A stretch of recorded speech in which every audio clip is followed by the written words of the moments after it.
In one of our Who Drew It Betters, Miss Johnson and I attempted to draw a dove. Now, the dove comes from this story of Noah, and it is found in Genesis in chapter 6 through 9, and it says, after Adam and Eve, more and more people were born. Now there are millions of men and women, just as God had wanted, but these people have become violent and cruel. God can find only one good man on earth, Noah. So our story begins. Noah stared up at the dark clouds gathering in the sky. Then he looked at the mass of animals gathered around the huge boat that he and his sons had built. There were animals that walked and animals that flew. There were creatures that crawled and others that slithered along the ground. Noah could barely hear above the roars and yelps and snorts. Noah called to his sons, Shem, Ham, Japheth. Make sure those giraffes don't wander away, and keep the rest of the animals in line. We need to get them all inside before the rains begin. Just what was going on? Why were Noah and his sons herding hundreds of animals onto a boat? It was because one day, years before, Noah had heard the word of God. I am very disappointed with my people, God had said to Noah. They are wasting the lives I gave them. In all the world, you are the only good man. The others do not deserve to live. God told Noah what he was going to do.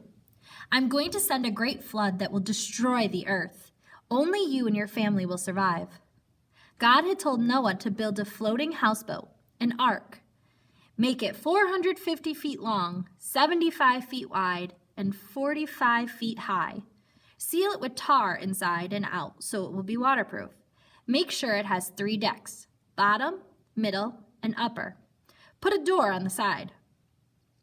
Why does the ark need to be so big? Noah wondered.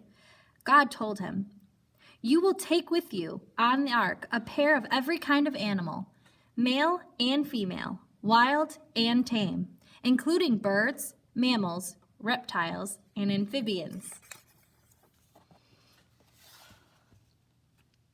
Noah had gone right to work on the ark. He did everything exactly as God had told him to do. As the ark grew bigger and bigger, people came around to watch Noah. He warned them what was going to happen, but the people just laughed. You must be crazy, they said to Noah, but Noah didn't pay any attention to them. He went on building the ark until his hair grew white. Now, at last, it was finished. When all the animals were on the ark, God told Noah to gather enough food and water for the animals and for his family too, so that they could survive on the boat for a long time.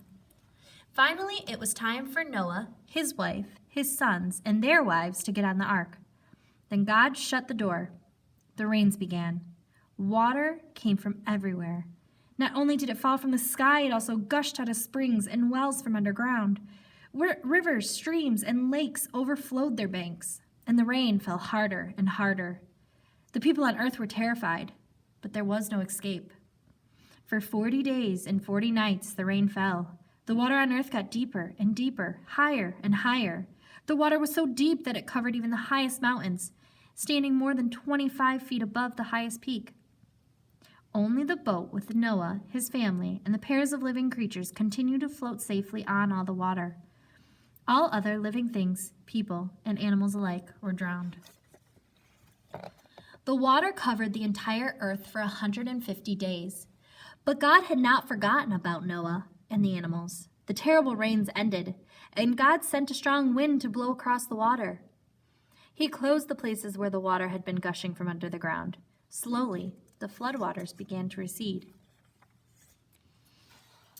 5 months after the rains had started, the ark came to rest atop the mountains of Ararat. And 3 months after that, Noah began to see the tops of other mountains. Another 40 days went by, and Noah opened a window and sent out a raven. The raven flew back and forth because there was no dry place to land. Next, Noah sent out a dove to see if it could find dry land, but the water was still too high, and then the dove returned to the ark. A week later, Noah tried again. He sent out the dove, and this time it came back with a green leaf from an olive tree. At last, Noah said to his wife, this means there are trees somewhere. Noah waited for another week to pass before he released the dove again.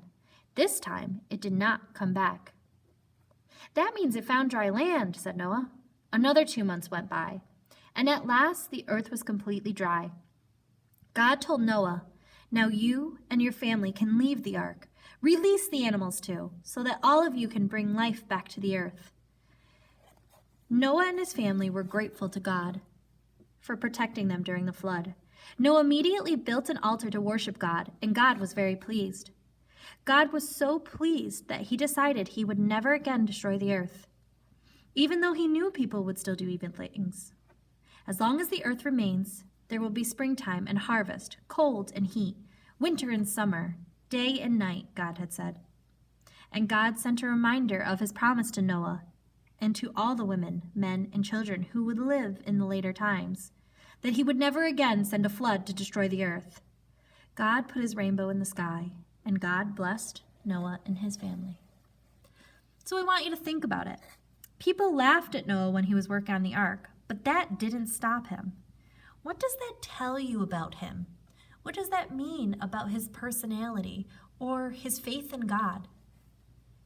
Please leave your answer in the comments section below or email us your thoughts, okay, with the story of Noah as the title.